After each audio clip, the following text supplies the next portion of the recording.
The lecturer said to behave at quarter past one, and then he like, that's not the time. That's not the time that you are saying. You should just change or something like that. More like I'm telling him something, he just doesn't want to put it on point of view. Okay. I think we talked about that in when we were discussing active listening. I say there are people just waiting to put their points across and they will not listen to what you say. Whatever. There are a lot of things that you wouldn't want people to be doing, or more especially when you're communicating to them, or you wouldn't want them to be acting like that. Walking away, okay, that's rudeness. That's rudeness. What else? A lot of stuff. Not listening. Not listening, literally. Some people even have their headsets in their ears, or clearly they're not listening to anything, but it is still important that you remove them. Some people, for example, that's how just or rested that my wife, they want you to be looking them in the eye when you're talking to them. That shows that you are listening, you are attentive, and so on and so forth. All those kind of things that are very necessary, that are very vital as far as interpersonal communication is concerned. That applies as well in the field of social. So as I've said, that communication is not linear. It means how I communicate with her is different from how I communicate with him and you and so on and so forth. So if you talk to someone somewhere, chances are very high that if you change, you are going also to change the way you communicate. If you are communicating with people in Karonga, you find it different how you communicate with people in Yao. You find that all those kind of things. That is why at the top of communication, research is very important. Do you know the person that you're going to talk to? How do they behave? How do they, socialize and so on and so forth? It is very, very important. If you have a boss, you chill like peace and you sing songs, you hold each other, and so on and so forth. Fast forward the story, come to the office, everything changes. He's your boss. He is the boss. There's nothing that you can do about it. You give him the respect that he deserves. So communication is that, this, that, so on and so forth. All these kind of things, they are there on your course outline and they are supposed to be linked in some way, but I feel like this is the right way that I should deliver them to you. It's a question that even if it comes on the exam, you don't even need to read this. These things are there. But just to add on those kind of things, as far as communication, now we're getting started. We are meeting the people.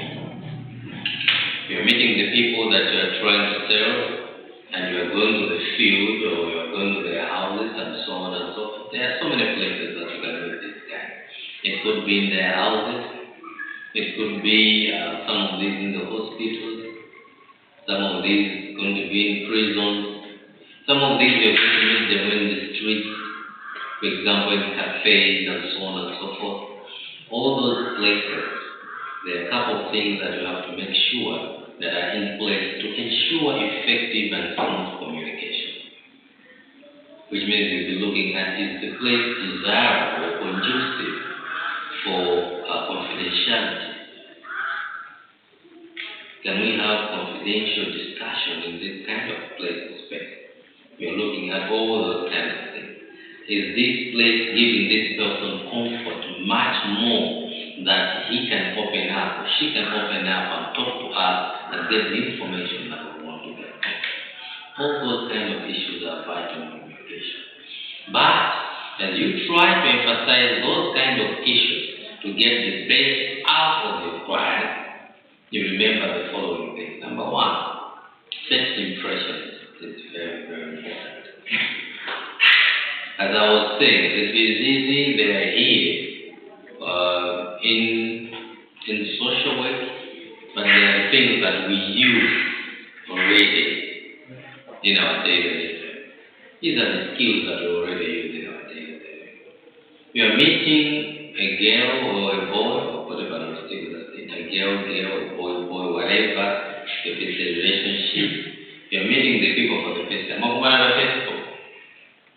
You have met on Facebook, you have talked, blah, blah, you have exchanged numbers, you go to WhatsApp, you go to calls, you have started talking, and you're looking forward to meeting those people.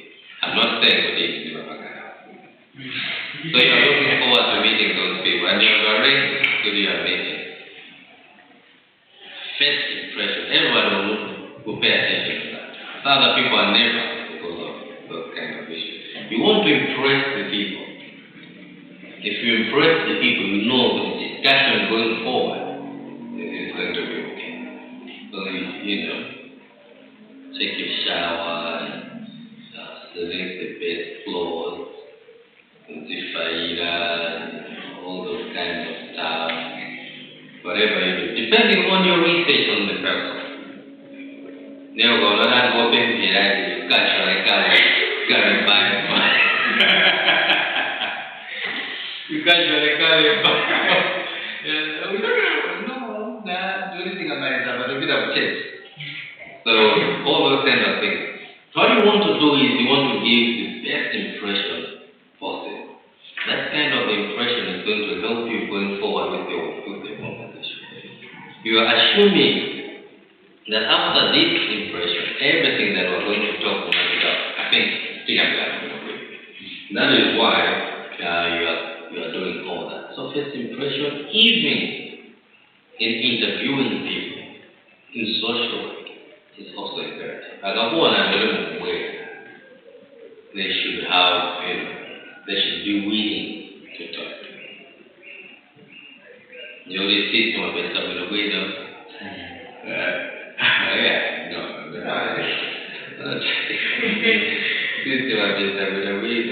You're going there, you're looking smart, and all that.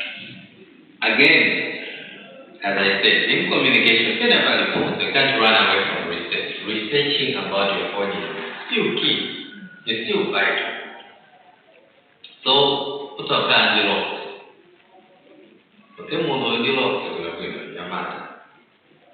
Come in that area. They believe with that locks and also in here. Then it's going to be hard. That's the thing. You want to know about me, but what we not get about that.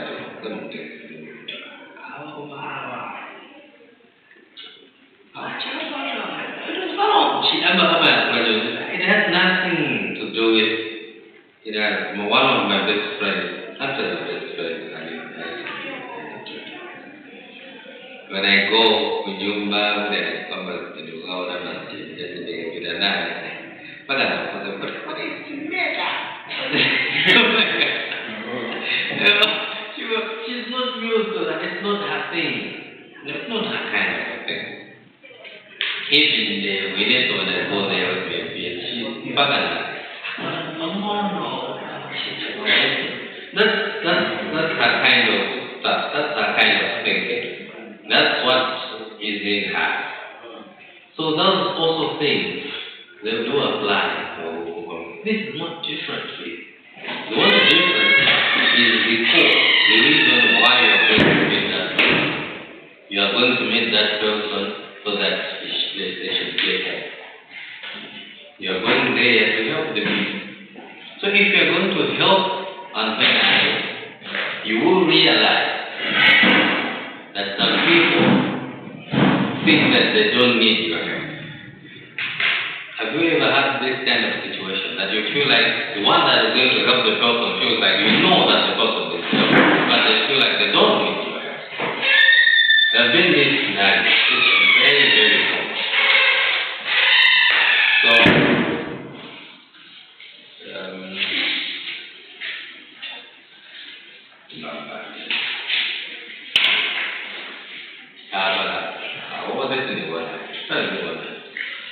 คนนั้นเลย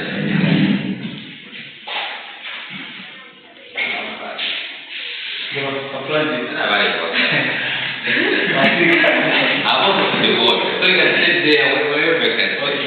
No, what is the word? So that. So. Yeah. So first impression is very vital, and inside first impression, issues like presentability. The issue. Actually, mountain our there isn't reason to be these are the things that you already know. Don't think it is.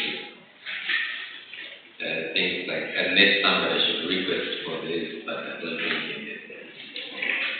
So we're getting started. For those that have just joined us, we're getting started. Last time we talked about some of the qualities that some people might need. Actually, not some people. All the social workers might need. We talked about impact, we talked about respect, and so on and so forth. And I'm saying now you're meeting the people. You're going to meet the people. And communication still remains vital in as far as you meeting the people are concerned. What are the things that we're looking into? We're looking at first impression. As you're meeting the people for the first time, it is imperative that your first impression should be on point and should be intact. Because that determines how the rest of the conversation will go. What they think about you, their action towards you will be very vital in as far as the whole conversation going forward is concerned. And in first impression, we're looking at things like number one, presentability. If you are a man, you are going to a family, you can see how go to meet them. They were bad, I would do like that.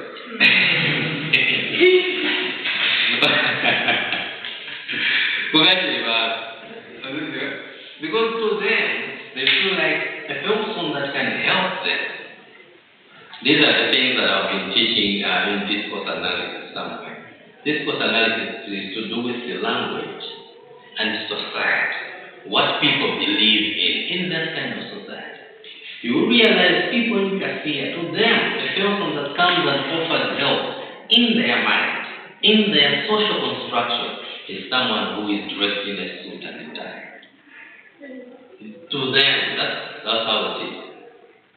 For example, the people that are used to them to offer help might include MPs who always go there with suits and ties.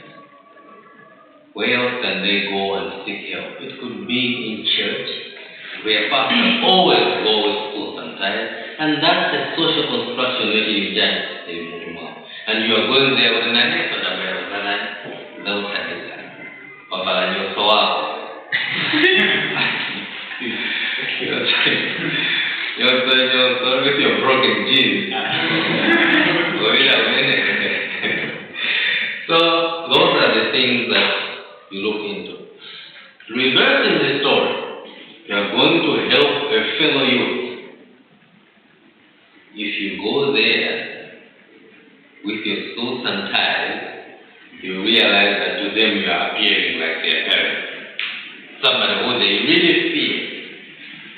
This is a screen tap. But they haven't done anything wrong. So that's the picture that is in their head. So there is no one line to this. It's not linear. It's about you realizing, who am I meeting? So how can I go? How can I impress? How can I look? But inside first impression,